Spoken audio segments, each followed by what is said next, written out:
National Catholic Register.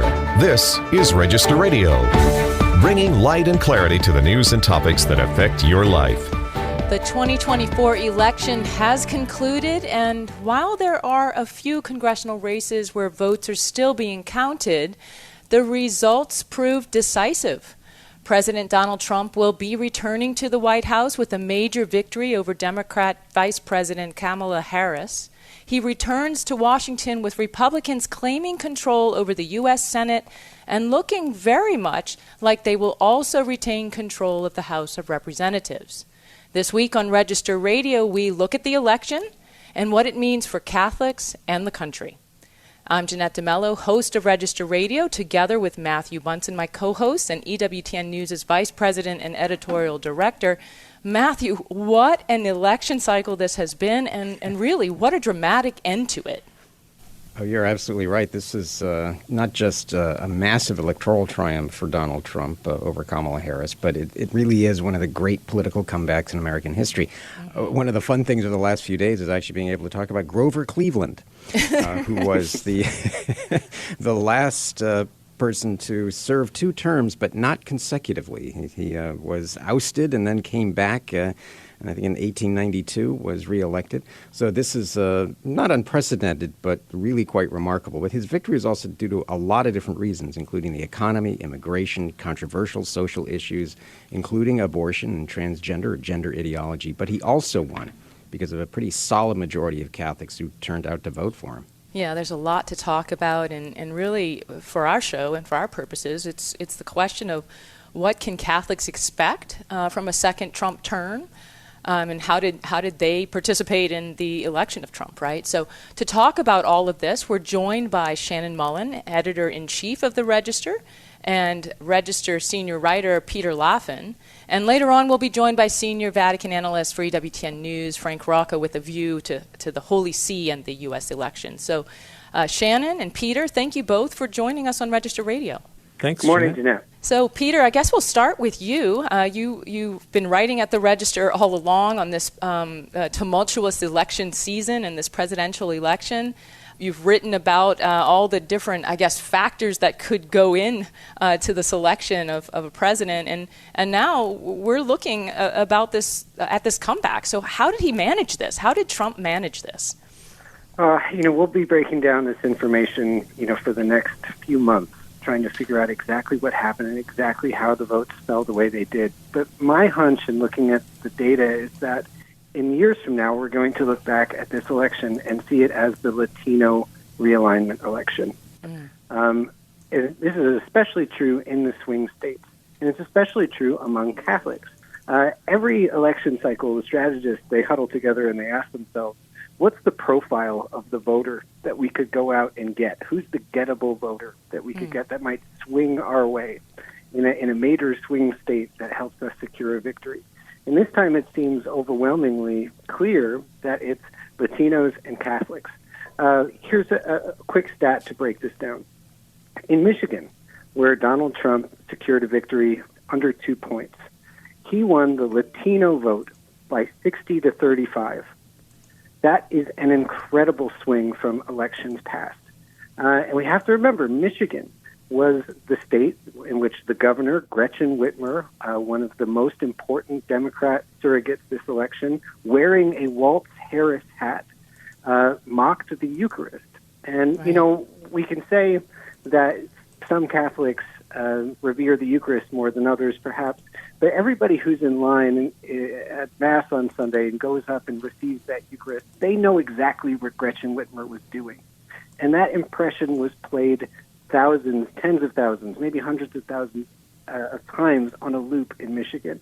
And those voters outright rejected it. Yeah, Shannon, we have talked in the past about the so-called Catholic vote. It has seemed at times not to have materialized, or Catholics, put it this way, seem to vote the way that everyone else does in the country. And yet, this election, based on the exit polling, and I think we're going to be seeing a lot more data coming out on this, as Peter was referencing, Catholics seem to turn out in significant numbers for Trump this time around. First, can we talk about that? But then what were some of the issues that you think were driving this? Yeah, they did. I mean, the exit polling that Peter's written about. NBC had 58 to 40, the Catholic vote going to Trump. Washington Post 56 to 41. That's a comfortable double-digit margin for Trump. We talk a lot, Peter and I talked a lot in these past months about whether there even is such a thing as a Catholic vote.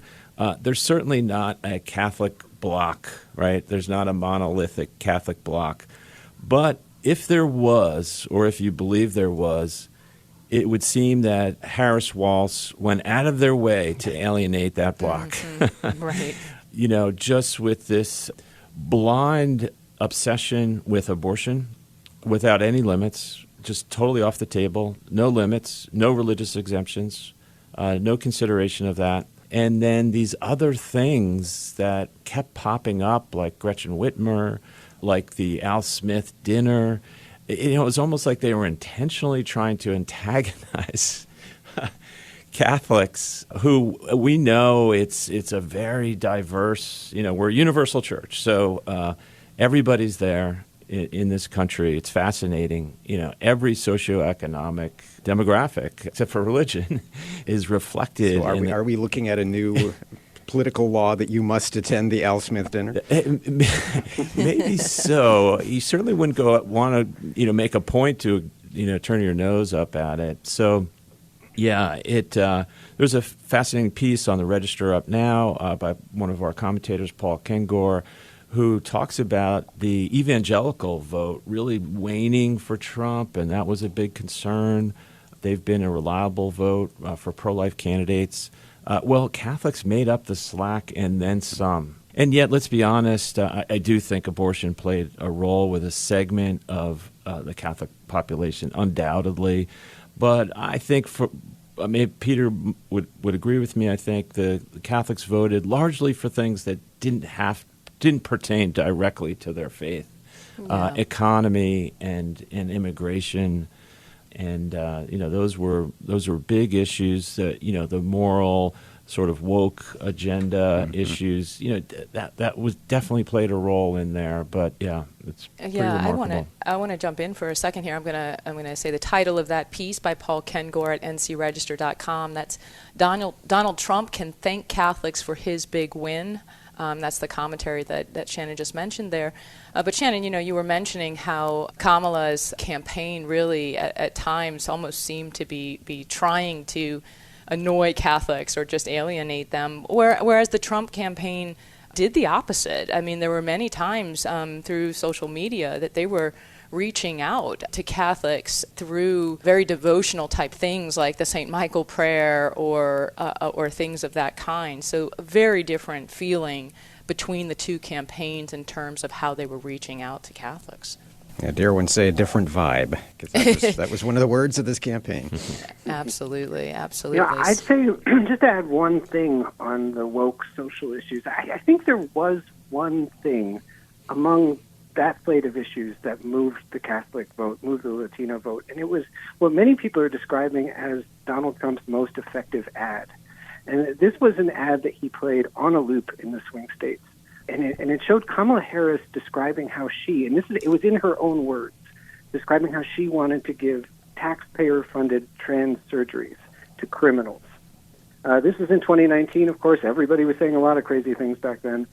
But it was in her words, and they played it on a loop. And you have to think of the coalition that secured the victory for Trump: Latino, religious, married, working class.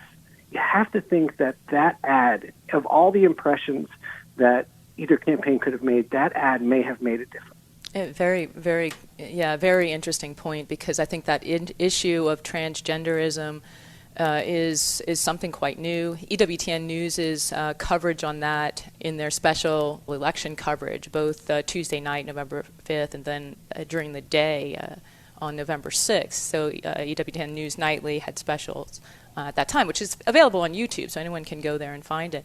They really highlighted the role that transgenderism and transgender ideology likely played in this election, probably for the first time. And so, Peter, you mentioned that as being something potentially different in this race. What else was different about this race, and how would you assess those differences, and really Harris's performance, her campaign strategy, all that? So many things were different about this race than any race that we'll ever see. I'd say probably the most different thing about this election to past ones is that the nominee was selected by a party establishment. Kamala Harris never received a primary vote. She also didn't receive a primary vote in 2020 when she ran, and that's because she didn't even make it to Iowa. Her campaign just wasn't strong enough. And this time around, that lack of political talent really showed, especially the longer the campaign went on. I know some pundits are out there saying today that, well, Kamala did the best she had with the amount of time she had. But the truth is, the more time people saw her, the less inclined they were to vote for her. And I think that's because she just isn't, some people are just made for this. This isn't a comment on her character or who she is. Some people are really good at this. But this is 2 weeks ago at a town hall at CNN, somebody asked her, what's the first policy you'd like to pursue in office? And she couldn't answer the question. Mm-hmm. And I think people saw that, and there's no way that moments like that, where obviously this person maybe isn't ready for prime time, people saw a thing like that. There's no way that moved people to vote for her. So I think that's the biggest difference between this one and previous ones. We had a party-selected candidate who wasn't maybe up to the task, and we had Donald Trump on the other hand, who's done this 3 times now. Obviously, is very good at it. If you've won 2 out of 3 presidential elections, you're probably pretty good at this. So I think there was a real gap in political talent on the top end. And I suppose you can make the argument that Biden's departure from the race came not too late, as some have been positing, but too early, in the sense that the more that the electorate got to know her, the less enamored they were of her and her policies. But Shannon, talking about that, the very issue of coverage, you are a very seasoned journalist. You've been doing this for a long time. This is not exactly what we would call a golden age of journalism, is it? No, it was shocking. It many times throughout the whole campaign, it was very shocking. I mean, let's start with Biden. I mean, his cognitive issues were covered up by the mainstream media. I mean, there's no doubt about that. They shot down any suggestion that he was somehow ailing, mentally, until they couldn't.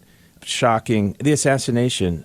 This was spun as somehow Trump's fault, that he had brought it on himself. That was just so shocking. Things like the enemy within comments, the dictator, I'm going to be a dictator on day one, totally taken out of context.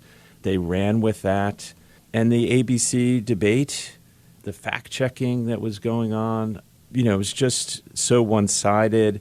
In the final weeks, the narrative that somehow the Madison Square Garden event was akin to a Nazi rally, and then just the narrative that it was razor thin, right, which just kept echoing that. But I wanted to ask Peter to talk about the media in a different context, because there was he notes this big split between the new media and the old media, and how that played out in especially the last months of the campaign. The old media, the old information complex, I think that's the way we're going to be thinking of this. You have your mainstream news, but you also have your sort of old school celebrity, musician, Hollywood movie star, versus this new media establishment that coalesced around Trump. We have Elon Musk, Joe Rogan. His last second endorsement was very important. Our own Lila Rhodes, her last second endorsement of Donald Trump. This collection of people who, through the new media, through YouTube, through X, have been able to effectively combat the old media establishment. And this time, it really appears that they won. I saw Jordan Peterson describe the ragtag group of people who are behind Trump, the celebrity people that he has, Kennedy, Gabbard, folks like that. He describes them as the X-Men, and that they were fighting against the Avengers. The Avengers are very glossy. Think of the Marvel movies, come with a lot of cachet. But these new ragtag superheroes of the media seem to really dominate the race. Absolutely. There's so much to explore in that. I hope we can do that in another show. We're also going to have to talk about Congress, and that's probably fitting since there are still some votes to be counted and races to still be decided there. But what I do want to close with, Shannon, if you could just very quickly run through the ballot measures that were important to Catholics and how they fared. Yeah, the big ones were these 10 pro-abortion ballot measures. The good news there is pro-life side won 3 of those in Florida, Nebraska, and South Dakota. Florida was a big one. If we have time, we can get into that a little bit. But so that's good. The pro-abortions side's winning streak was snapped. A more sobering way to look at it, though, is 7 of those were passed, including states like Missouri that had very robust pro-life laws. I think the other side would take a 70% batting average, and so there's some very sobering dimensions to that over time. Pro-abortion lobby very deep-pocketed. I mean, in Florida, they outspent the opposition 10-1, and they can keep coming back year after year. And so that is, there's a lot of positive things there to look at, thank goodness, but there's some longer-term concerns. Absolutely, yeah. And we'll be looking at that as we look at what the Trump administration can do or might do in that regard, but in many other regards too. So I thank you both for being on the show today, for the coverage that you provided. I invite our listeners to go to ncregister.com, but also to check out the print edition. Subscribe to it, please. The next edition that's coming up is November 17th. And it has all of this election coverage there in that edition. So, again, thank you to both of you. Thank you, Jeanette. Thank you, Matthew. You've been listening to Register Radio on EWTN, and we are going to take a short break. And when we come back, we're joined by Frank Rocca, EWTN News Senior Vatican Analyst, to talk about the Holy See and the U.S. elections. Stay tuned for more.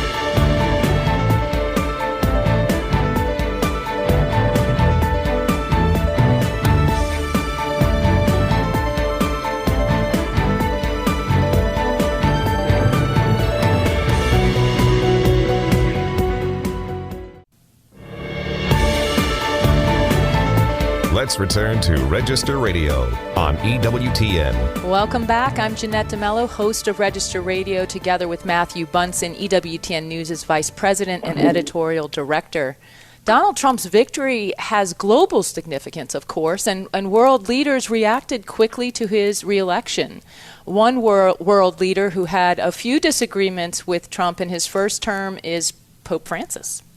What can we anticipate for a second Trump term in Vatican-U.S. relations? Frank Rocca joins us to talk about this. Frank is senior Vatican analyst for EWTN News. Frank, it's so good to have you back. Great to be here. Thanks, Matthew. So, Frank, I guess the first place to start is what were the initial reactions from the Vatican to the election of Trump? Well, the Pope doesn't ordinarily send congratulations message until the inauguration. That's the protocol. Although there have been exceptions. In 2008, Benedict did that for Obama right away after the election. And 4 years ago, Francis called Biden right away, right after his election. But usually they wait till January, and that's the plan. The Secretary of State, Cardinal Parolin, made some comments to reporters about saying whether he hoped Trump could reduce polarization and also help promote the cause of peace. And he said, but he doesn't have a magic wand. So it was a relatively friendly remark. I think if you speak off the record to people, some of the concerns remain the same that they were in the first Trump term, which is the Pope and the President-elect Trump, or former President-elect Trump, whatever he is, don't agree, obviously, about migration. President Trump wants to deport millions of migrants. The Pope says that's a grave sin, and they don't agree on carbon emissions, and they don't agree on some other things. But on the other hand, they do have seen more eye to eye on abortion. Of course, Trump has liberalized on that a bit, so there's probably less of an agreement there. Probably Ukraine is the area where they would be most likely to agree that that stands out. Yeah, Frank, you pointed out the importance of Ukraine, and one of the figures that may be emerging in this upcoming administration is J.D. Vance, who has obviously served in the Marines, but he is also a Catholic convert. Can you talk a little bit from your perspective on Vance's significance in this election, but also what role he might have going forward? In relationship with the Vatican in particular? Yeah. Well, yeah, it's interesting. Of course, that's right. Neither of the two principal candidates this year was Catholic, but of course we do have a vice president who's Catholic. That was more of an issue. There was some tension, of course, during the Biden administration between the U.S. bishops and the Vatican over Biden's position on abortion. Of course, there'll be less so because, number one, Vance is not the president, and number two, his position on abortion, even if it is more liberal than the bishops and the Pope would like, is much less in favor of abortion than Biden was and the Democrats have been. It's a good question as to whether him being a Catholic will have much bearing on anything, except whether, in terms of, because of course the vice president isn't the person who directs the relationship. But I know that some progressive Catholics have already criticized Vance for his position on immigration, saying that it's out of step with Catholic social teaching. So we can expect some of that, I think.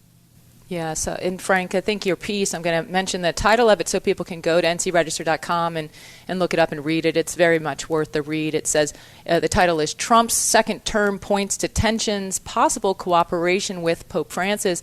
And as you mentioned, Ukraine may be a point of cooperation, but another point of cooperation could be gender ideology. Can you say why? Well, the Pope has been very strong about criticizing what he calls the theory of gender or gender ideology, erasing what he says that erases differences between men and women. And he's even spoken informally some years ago in a press conference. He was sort of shaking his head saying, I understand in the schools they tell the kids they can be a boy or a girl and that sort of thing. So some of that sounds similar to what we hear from Trump and from the conservative Republicans in the United States. And not only, that was certainly an issue in the campaign. Trump has promised to roll back some of the Biden administration policies that were favorable to transgender transition interventions for minors. He says he was going to make it easier to sue doctors for people who then come to regret their transitions. So there's certainly some common ground there. The Pope, of course, as we know, especially on cultural issues, is not as combative.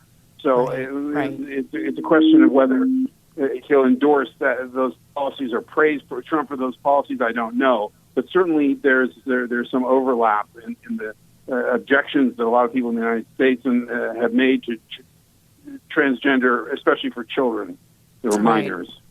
It's going to be very interesting, the interactions. I think with the U.S. bishops, Jonathan Liedl wrote about that at ncregister.com, and I think there's going to be a lot of interesting interactions with the Vatican and U.S. bishops with the Trump administration. But what can we expect? Do you think they'll meet? Do you think Trump will meet Pope Francis again? I'm sure he will. I'm sure he will. Remember that Trump in the first term made it a priority to meet Pope Francis because on his first international trip, if I'm not mistaken, to the Middle East and also Europe, he went out of his way to come to meet the Pope in Rome because Rome was not on the itinerary for any other reason. So he clearly valued that occasion, and so I'm sure he'll do that again. Probably in the context of another trip, a multi-destination trip. Yeah, absolutely. And after all, he has a Catholic wife. He has a Catholic vice president now, so we could probably expect he's gonna make some priorities there. And I'm guessing he's going to have some Catholics dotted throughout his administration, like he did the first time. So, yeah, very, very interesting stuff. Frank, we're really interested in what you're writing on this topic. The perspective from Rome and relationships is crucially important. I think we get myopic sometimes, and we need to look a little broader. And I'm grateful you brought that to us.